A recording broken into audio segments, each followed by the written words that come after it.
It's a remarkable statistic. 20.5 million Americans are out of work, numbers not seen since the Great Depression. Almost 15% of the country's workers looking for help from the government. But because of the way it's counted, the number is likely closer to 20% of the country's workforce out of their jobs. These are not just numbers, they are people who are suffering.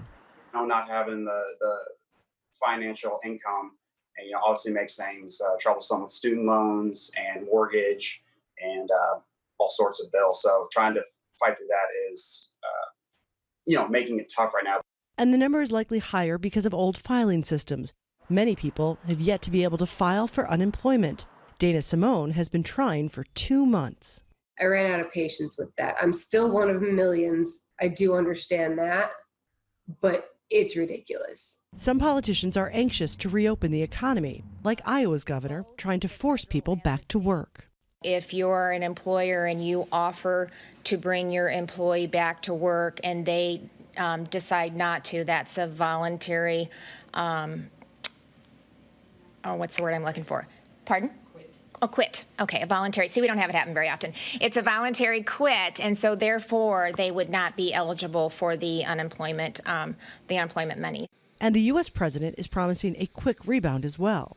We're going to rebuild it. We're going to rebuild it back as fast as we can. I think we're going to have an incredible transition, but transition leads to fourth quarter. Third quarter, I call it transition. We'll start to see it.